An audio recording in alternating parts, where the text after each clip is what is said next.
All right, guys, what's going on? Welcome back to Top Line. It's your boy Chris, and ladies and gentlemen, boys and girls, children of all ages. The London game, man, the Baltimore Ravens versus the Tennessee Titans, over in London.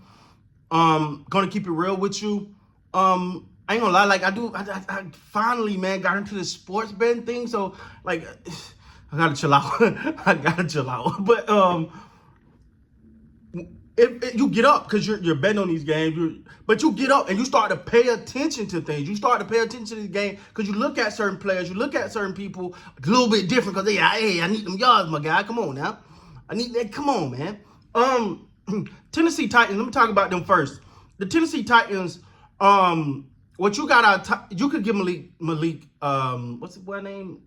Malik Willis. Yeah, you can give him that. Like, and not trying to, I know he got hurt or whatever, but Tannehill had 67 yards in the third quarter, I think, I think all the way to the fourth, if I'm not mistaken, someone like that. Like, you can let Malik grow. Like, you give him the opportunity to let him rise, man.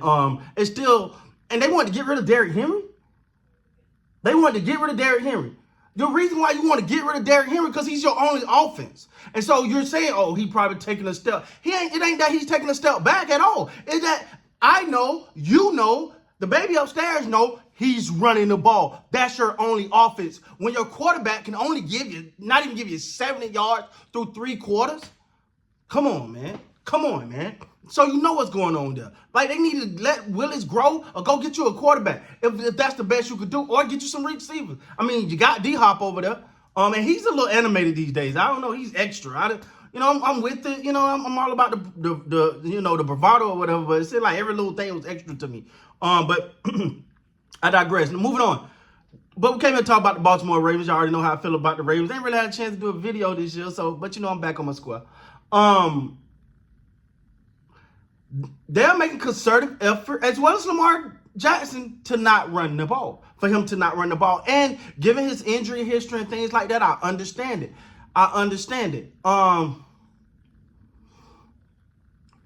do think that, and they sprinkle it in a little here, a little there. Sometimes I think you got to go to it a little earlier, just to kind of, because I think by stripping him of that, you're stripping him a little bit of his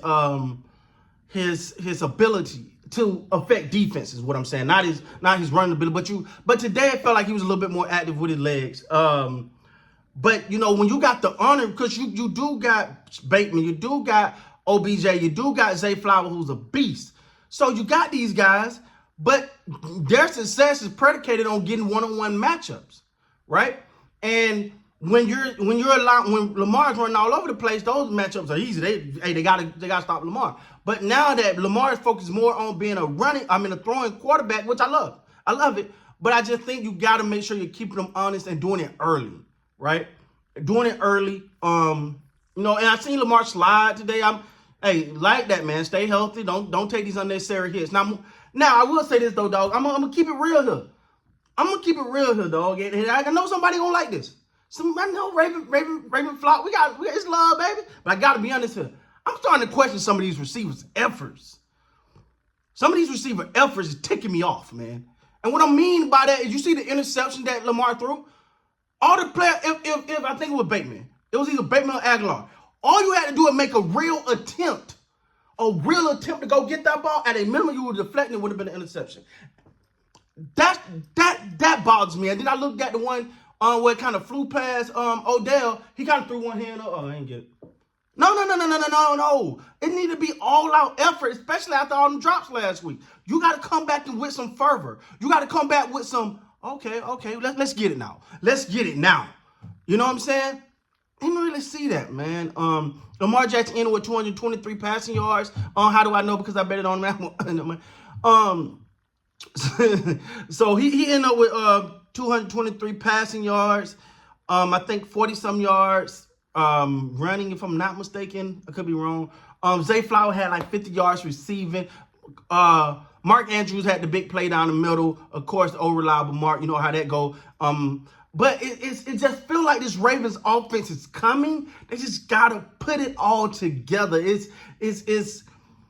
You got the talent. I'm looking at the receiver talent. I'm saying you got that. Now the O-line, Simmons went down, but he did come back in, which was great. So I think the O-line getting better. Lamar Jackson got to take advantage of every opportunity. It was a couple plays he left on it was a couple plays he left.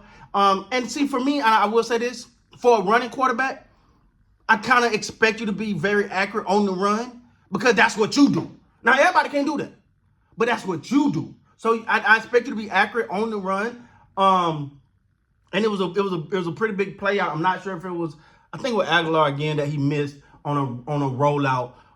That was, well, actually wasn't a rollout. It was a scramble drill, and he kind of got out and overthrew him. I know he'd like to have that one back, but also it was a lot of Mark Andrews went this way, he threw the ball this way. Zay went this way, he threw. It's like, come on, man, connection. What we doing here?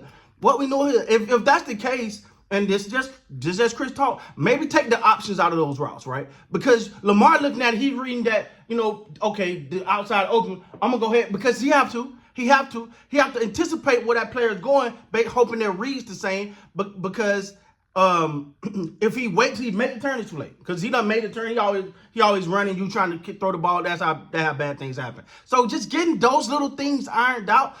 The defense, the defense.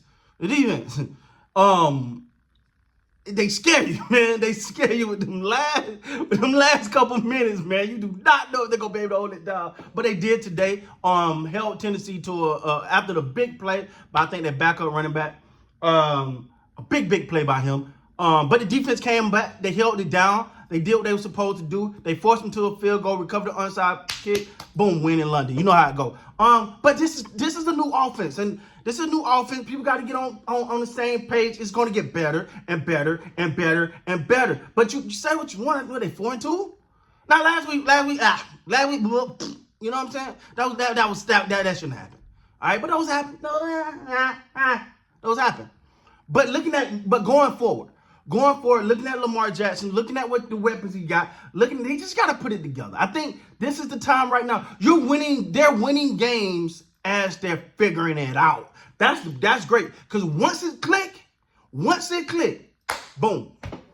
It's the sky's the limit for the Baltimore Ravens, man. Don't be surprised we'll be talking about them late in January, all right? I'm just telling you now. It's just putting the pieces together. New offensive coordinator, different voice in Lamar's ear, different way of doing things. And I love the fact that even though I want more design runs a little early in the game to keep the defense on it, I love the way Lamar Jackson is sticking to staying in the pocket, not forcing, not being so quick to run. So congratulations to the Baltimore Ravens. Big win over in London. Back on the winning track. With that being said, guys, please like, comment, subscribe to the channel. Till next time, you guys be great, man.